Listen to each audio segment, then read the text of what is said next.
Alright folks, welcome. This is USASOC Doc. I am the commanding officer for JSOC's World of Warships company. And this is going to be the first of several of my Learn to Play videos. This one I am going to be piloting a Kamikaze, which is a premium Tier 5 Japanese destroyer. It has torpedoes out to 7 clicks and a couple guns. We're going to be taking this against the enemy team, which is in a Bogue, a Congo, 2 St. Louis's, and a Nicholas in the Domination map. Now, for this, because I'm just doing a kind of learn to play, the enemy are active, so they will be sailing around, but they are not armed. So this will be more of a show you what I'm doing rather than a real gameplay video, which we'll have more of coming up later. Alright, so Kamikaze R. Top speed is pretty quick. It's a Tier 5. It does have the longest range, tied with the Minakaze and the Fujin of any destroyers at its level. So it has 3 torpedo tubes that fire 2 tubes each out to 7 kilometers. Now, as you see, I am the only one on my team against the Bogue, Congo, 2 St. Louis, and Nicholas on the other team. And again, they are active, but not armed. So what I'm going to be doing is going to just showing you how I play. I've had, I think, 4 or 5 recent Kraken battles in my Kamikaze, and am currently averaging 3.2 kills a game in it. Obviously not very many kills. It's a little artificially inflated, but I am a main destroyer player, and this is what I do most of the time.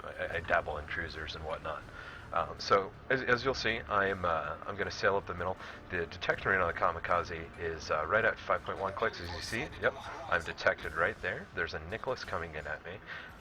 So I'm going to smoke just like I would in a normal game. I'm going to pop out here. I still see him. I know he's there. He's coming at me.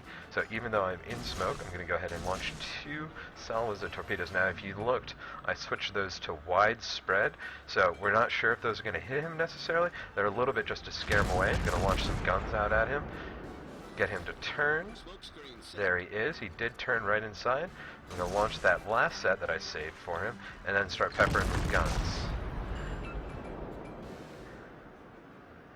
Now, I did miss there, so I'm coming around here. Obviously, if this was a live game, I would be dancing and juking. A little more worried about exactly what was going on. I did take out his engine, so his engine is out. I'm going to just put 1 salvo into him there. Those 2 should hit him, and both of those will definitely kill him. Yep, there we go. Alright, now there's a St. Louis here. So if this is a real game, you'd be dancing and juking. You probably would have stayed back in your smoke, maybe even retreated. Now, St. Louis, lots of guns, very dangerous, but it's very slow, kind of like a floating battle cruiser almost. And it's not going to be able to dodge torps very well. So I came across there. I'm sailing back away now. I'm going to hit the Z key, watch my torpedoes, and it looks like at least 2 of them are going to impact. 3 of them impacted there. So that killed them right off. And I tucked in around here. I don't know if you saw before I turned and beached myself here a little bit, unfortunately. Oh, so this is a real game. I am dead to rights here. The St. Louis is going to be peppering me with HE, and it's going to be going poorly for me because of, a destroyer doesn't really have a great defense against a St. Louis right on top of them. St. Louis is only a Tier 3, but they're probably one of the better ships in the game, especially for its tier. Now, he's on fire. We're going to come across here. I'll let you have a quick look over there. And 3 torps into his side. Again, I'm running a training room, but that was a kill in a real game. Were I still alive at that point? Okay, so at this point, I have the Congo, which I just sighted out there, and even though I've recently fired guns because my detection range is so short, he does not see me. He looks like he's actually in reverse at the moment. out there in between those small islands up on the north cap here. There is also their Bogue, who, again, since he is not armed but is active, is going to be steaming but does not have fighters out. So Congos are probably just, I just actually, to be honest, I started off as a U.S. player. Japanese destroyers have superior torpedoes. That's what they are. They're torpedo boats. The U.S. ones are definitely more of a gunboat, and that's what they excel at. But so I am 7 kilometers off from him. He does not see me. I'm using that predictive one there. Obviously, since his bot is a little more effective, and I just sent 6 torps at him. That's going to give him a good hit. We'll go hit Z, track him. Did look like he sped up there, so those may end up missing. Now remember, detection range is right at 6 kilometers, so he does see me at this point. He's turning. The Japanese battleships are very maneuverable and very fast for a battleship. You know, they don't compare to obviously lower tonnage hull types, but they can move a little bit. So were this a real game, I would have probably tried to bait out his guns before I went broadside on him, because battleships do have such a high reload time. It is very possible to bait out their guns, make them fire at you, or wait till they fire at you before you go broadside, and then it's a lot easier to approach them, because you know you're going to have a 20-30 second window where the only thing you're going to have to worry about is their secondaries. Now, real game here, I probably would have ducked around that island, stayed a little there just to provide a little bit more cover for me. Now I do have smoke back up. Let's take a look here. We'll Z in, and he's slowed, so only 2 of those are going to hit. Three did hit. Did some flooding damage on him. So we're going to go broadside again here.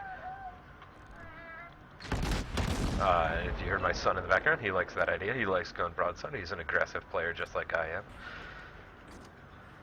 I'll put that last set of torps into his side, and he's on fire and flooding, not going to have a repair. That will take out him. Now we're on the Bogue here. Now the Bogue suffers just like all the, well, I guess all, the Langley and the Bogue are both very slow, very unmaneuverable. The only way they're surviving is by not getting seen. They can't really avoid enemy ships. Now, when you get to tier 6 or so or higher, the Independence actually has a decent carry speed on it. You'll get about 30 knots or so, no problem. And Torps on his side took care of him. Obviously, like I said, this is training room, so not the end-all be-all, but 28 gun hits, 14 Torps, 3 incaps, 5 destroyed, all 5 of them destroyed, 3 fires and 12 flooding.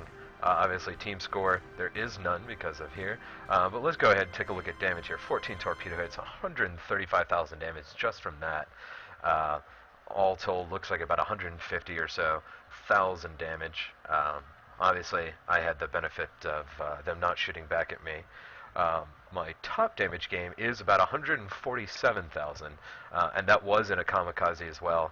That was I'll pull up another time some screen caps of that, but that was a kamikaze game where I had 8 different achievements, including 3 devastating strikes, Kraken, Unleash, high caliber. So this is kind of more of an introduction to me, getting used to seeing me, and we'll start some more streaming and more detailed games and how I do what I do in a destroyer. Alright guys, thanks for watching. Remember to click subscribe down there on the bottom, and check in with us at least weekly.